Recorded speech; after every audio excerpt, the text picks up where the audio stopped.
प्रिय विद्यार्थी मित्रांनो, मी दीपाली कुलकर्णी देशमुख माझ्या विंग्स ऑफ फिजिक्स या चॅनलमध्ये आपल्या सगळ्यांचं मनपूर्वक स्वागत करते।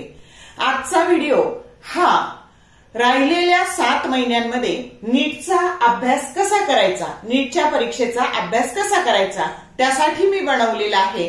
कारण काही मुलांनी 2 वर्ष खूप मेहनत केलेली आहे, काहींनी अजिबातच अभ्यास केलेला नाही किंवा काहींनी गॅप घेतलेला आहे। अशा सगळ्यांसाठी हा व्हिडिओ खूप उपयुक्त आहे। कारण आपल्याला माहितीये की एखादी मॅच जिंकली जाते, एखादी स्पर्धा जिंकली जाते, ती शेवटच्या ओव्हरमध्ये निकाल ठरतो। निर्णायक निकाल हा शेवटच्या ओव्हरमध्ये असतो। तसा आपला अभ्यासाचा जो टेम्पो आहे तो तुम्ही या शेवटच्या दिवसांमध्ये कसा अभ्यास करता आणि त्या परीक्षेच्या 3 तासात तुम्ही किती माइंड स्टेबल ठेवता, तुमचा स्पीड, अॅक्युरसी, टाइम मॅनेजमेंट आणि तुमचा सेल्फ कॉन्फिडन्स या सगळ्यावर तुमचा निकाल ठरत असतो। म्हणजे त्या परीक्षेच्या त्या 3 तासात तुम्ही किती शांत मन ठेवलं हे जितकं महत्वाचं असतं, तितकंच तुमच्या शेवटच्या टप्प्यात तुम्ही किती स्थिरपणे कन्सिस्टन्सी ठेवून कसा अभ्यास केला त्याच्यावर सुद्धा तुमचं सक्सेस अवलंबून असतं।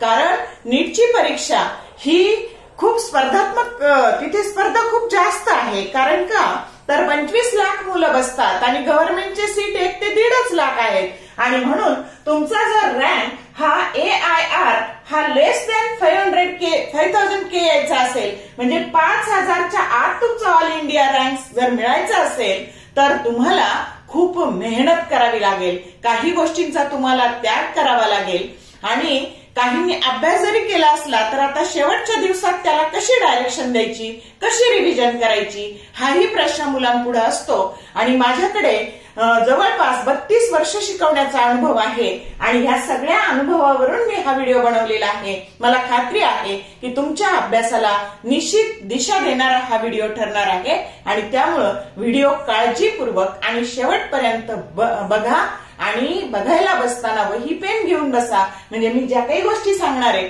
त्या तुम्ही नोट करून घेतल्यात तर त्याचा तुम्हाला खूप उपयोग होईल। तर सगळ्यात महत्वाची गोष्ट, खूप मुलं म्हणतात माझ्याकडे वेळच नाही, अभ्यासाला वेळच नाही। तर मला त्यांना पहिलं असं सांगायचंय की दिवसामध्ये डेली टाइम मध्ये तुमच्याकडे 24 तास असतात। ह्या 24 तासापैकी 6 तास ही जर प्रॉपर झोप घेतली आणि 2 तास इतर कामांना सोडून दिले तर यातून 24 मधून 8 तास जर गेले तर तुमच्याकडे 16 तास शिल्लक राहतात।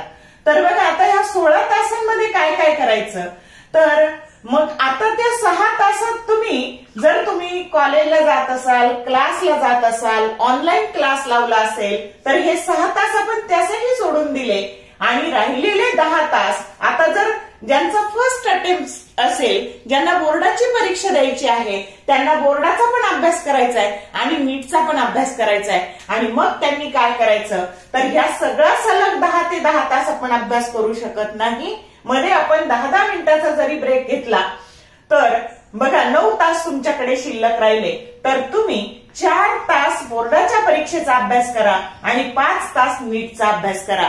मग आता हा वेळ तुम्हाला काढावाच लागणार आहे। जर तुम्हाला सक्सेस मिळवायचं असेल, डॉक्टर व्हायचं असेल तर तुम्हाला अभ्यासासाठी वेळ हा काढावाच लागणार आहे आणि म्हणून 4 तास हा रेग्युलर बोर्ड स्टडीसाठी ठेवा आणि 5 तास हा नीटच्या अभ्यासासाठी ठेवा। आणि ज्यांनी गॅप घेतलेला आहे त्यांच्यासाठी मात्र तुमच्याकडे 9 तास नीटचा अभ्यास करण्यासाठी आहे। मग आता तुम्ही तुमच्या लिस्टची म्हणजे अभ्यासाची प्रायोरिटी लिस्ट ठरवा।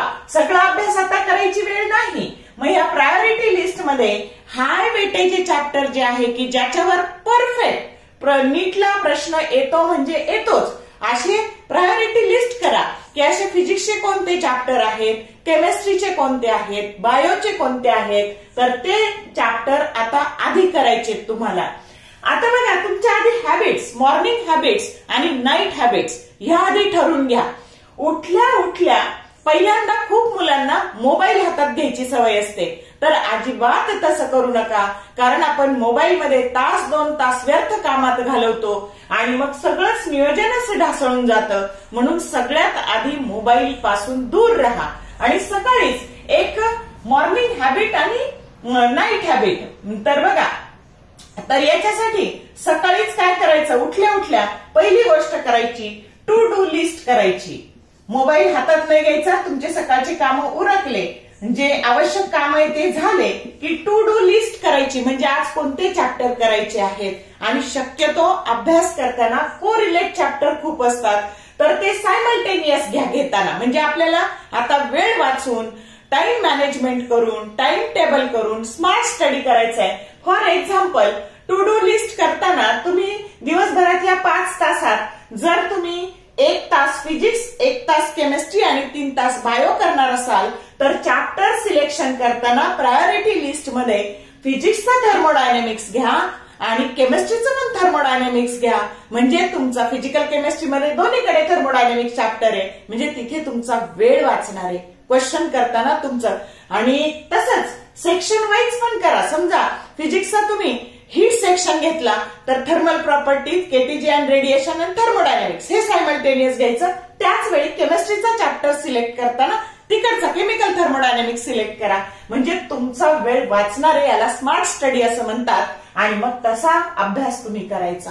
आलं का लक्षात? हे खूप महत्वाचं आहे. मग ह्या टू डू लिस्ट मध्ये काय येणार आहे, तर सकाळी सगळ्यात आधी तुम्ही लिस्ट बनवली की 15 मिनिटं फास्ट वॉकिंग करून या.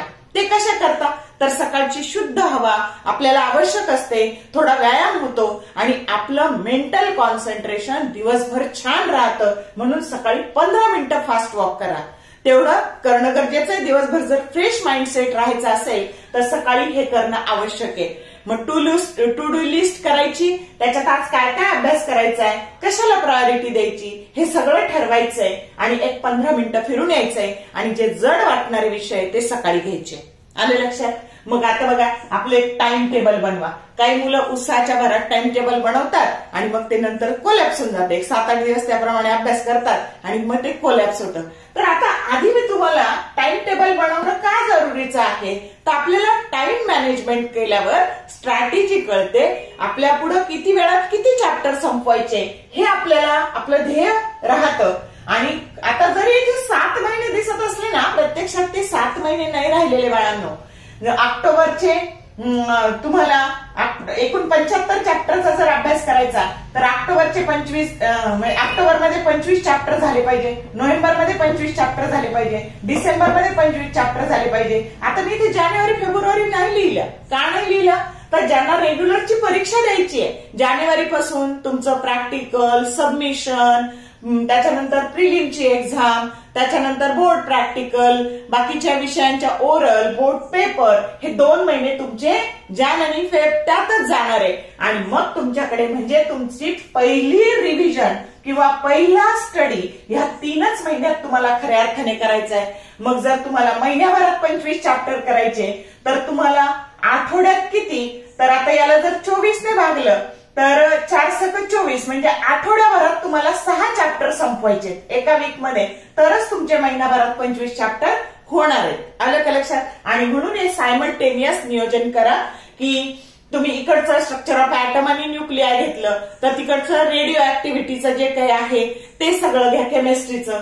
तर असं सायमल्टेनियस केलं तर वेळ वाचून तुमचा छान अभ्यास होणार आहे. आलं लक्षात? म्हणजे इथे तुम्हाला पहिली रिव्हिजन तुमची झाली पाहिजे, म्हणजे पहिल्यांदा चॅप्टर व्यवस्थित करून झालं पाहिजे. आणि सेकंड रिव्हिजन तुमची बोर्डाची परीक्षा संपल्यानंतर मार्च आणि एप्रिल मध्ये झाली पाहिजे. आलं का लक्षात? मग आता बघा, आता हे सगळं झालं. तुम्हाला जो काही वेळ शिल्लक राहिलाय त्याची मी तुम्हाला जाणीव करून दिली की जरी 7 महिने दिसत असले तर प्रत्यक्षात ते 5च महिने आहे. आणि ज्यांनी गॅप घेतलेला आहे त्यांच्यासाठी मात्र तो जो जानेवारी फेब्रुवारीचा जो वेळ आहे तो बोनस टाइम आहे. म्हणजे तुम्हाला आणखी चांगला वेळ मिळणार आहे अभ्यास करायला.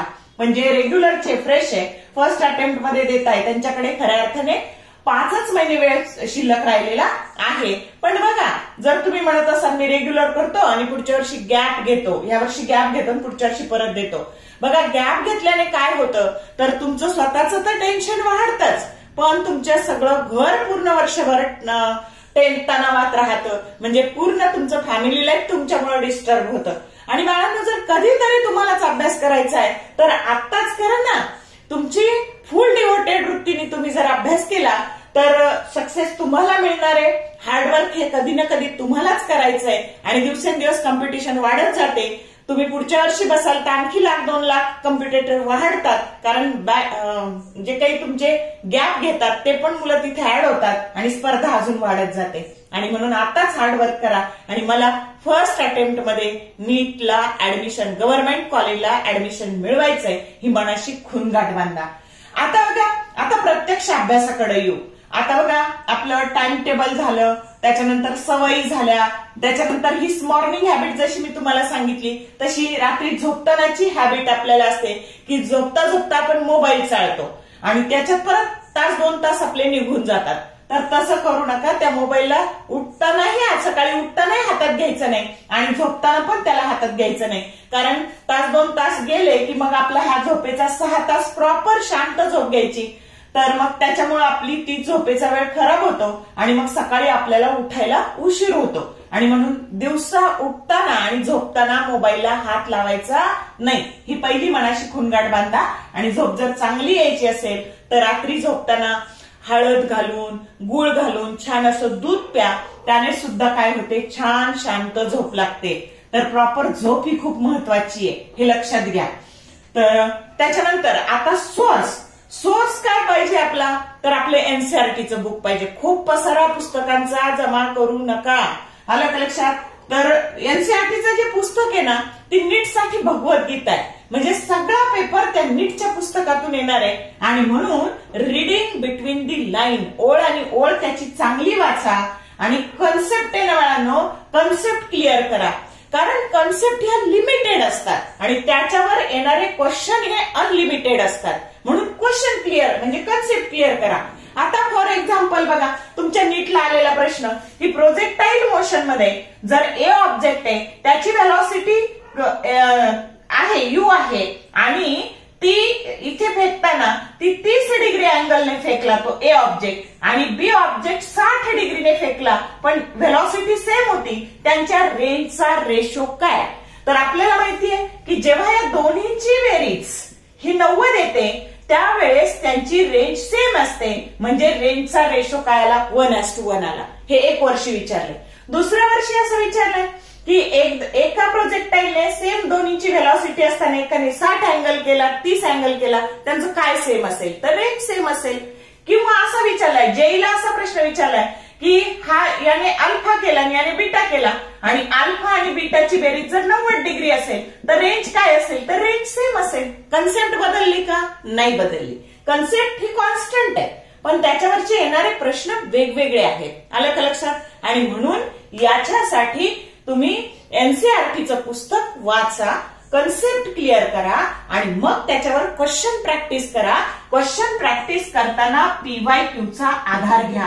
पीवायक्यू तुम्हाला डायरेक्शन देतात की त्या कन्सेप्टवर कशा कशा प्रकारे प्रश्न विचारले जाऊ शकतात. आता बघा, फॉर वेक्टर मध्ये जर तुम्हाला असं दिलं मॉड ए प्लस बी आणि that is equal to mod of A plus mod of B, तर त्यातला अँगल 0 डिग्री येतो, हे आपल्याला माहितीये. आणि हेच जर mod A plus B that is equal to mod A minus B असं जर दिलं तर यातला अँगल 90 डिग्री येतो. असं हसत हसत अभ्यास करायचा. आणि एक वर्षी असं दिलं, एका वर्षी नीटला शब्दात विचारलंय की the magnitude of sum of 2 vectors is equal to the magnitude of difference of 2 vectors angle between them is. आता काही झालं तर इथे 90 डिग्री येणार आहे, इथे 0 डिग्री येणार आहे. असं हसत हसत कन्सेप्ट क्लिअर करायच्या. पीवायक्यूचा हा फायदा होतो बाळांनो. आणि म्हणून सोर्स फिक्स करा. सोर्स एनसीईआरटीच असलं पाहिजे. कन्सेप्ट क्लिअर करा, क्वेश्चनची प्रॅक्टिस करा. रोज तुम्ही हे अभ्यास करताना कन्सेप्ट क्लिअर केल्या की किमान 30 ते 35 प्रश्न प्रत्येक विषयाचे बघा. आणि बायो तुम्हाला प्लस 650 प्लस जायचं असेल तर बायोच्या तुमच्या 13 रिव्हिजन झाले पाहिजे. किती रिव्हिजन, किती वेळा बुक वाचलं गेलं पाहिजे, 13 वेळा. आता तुम्ही म्हणाले कधी वाचायचं, तर आता रेग्युलरचा जर तुम्ही स्टेट बोर्डची परीक्षा देणार असाल तर रेग्युलरचा आणि एनसीईआरटीचा 80% सिलेबस सेम आहे. मग हा अभ्यास करताना तुम्ही याचा पण हे डोक्यात ठेवून पण अभ्यास करा. म्हणजे रेग्युलरला जो चॅप्टर घेतला तोच नीटला घ्यायचा, आलं लक्षात. आणि म्हणून तुमचा असा कमी वेळात छान अभ्यास होणार आहे. ते करण्याकरता हे सगळं करा. आणि म्हणून रीडिंग बिटवीन दी लाईन, प्रत्येक लाईन काळजीपूर्वक वाचा. वाचायचं म्हणून वाचू नका, अगदी जीव तोडून वाचा. त्या लाईनवर काय प्रश्न येऊ शकतो. आणि म्हणून एनसीईआरटीचं बुक हा तुमचा सोर्स असला पाहिजे. त्याच्यानंतर तुम्ही तुमचा क्लास हा फिक्स करा, ऑनलाईन आहे का ऑफलाईन आहे. एकदा हा टीचर मग तो टीचर असं करू नका. तुमचे टीचर पण कॉन्स्टंट ठेवा, म्हणजे कन्फ्युजन होणार नाही. आलं का लक्षात. आणि क्वेश्चन प्रॅक्टिससाठी तुम्ही कोणतंही एखादं बुक घेऊ शकता, पण घेताना PYQ वर भर द्यायला विसरू नका. PYQ खूप महत्वाचे आहेत, प्रिव्हियस इयर क्वेश्चन्स. आणि सगळ्यात महत्वाचं अवॉइड डिस्ट्रॅक्शन्स. म्हणजे तुमचे कुणी आता मित्र असतील तर त्यांच्याशी चर्चा करू नका, उगाचच वायफळ गप्पा मारू नका, क्रिकेटच्या मॅच बघू नका. तर तुमचा हा जो सगळ्या गोष्टींचा केलेला त्याग आहे ना, तर तोच तुम्हाला यशाकडे घेऊन जाणार आहे. म्हणजे तुमच्या मित्रमैत्रिणींचे वाढदिवस साजरे करू नका, कुठल्या नातेवाईकांच्या कार्यक्रमाला जाऊ नका, सोशल मीडिया पासून लांब राहा. जर वापरला तर तो पॉझिटिव्ह कामाला वापरा. आलं लक्षात. तर ह्या सगळ्या गोष्टी जर तुम्ही केल्या आणि स्वतःलाच शिस्त लावा. आलं का लक्षात.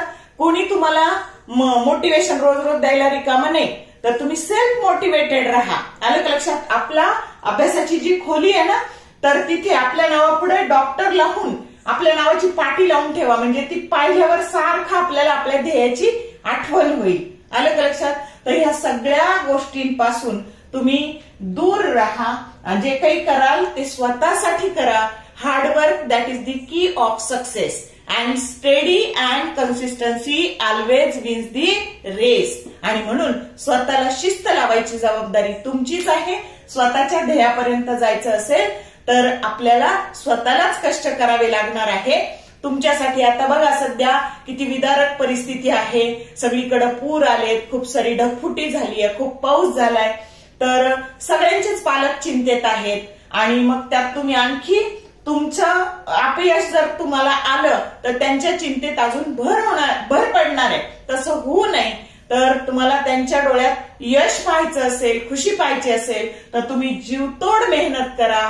Hard work that is the key of the success. आलं का लक्षात. तर या पद्धतीने तुम्ही रेग्युलरच्या अभ्यासाबरोबरच नीटचा अभ्यास व्यवस्थित प्लॅनिंग करून करा.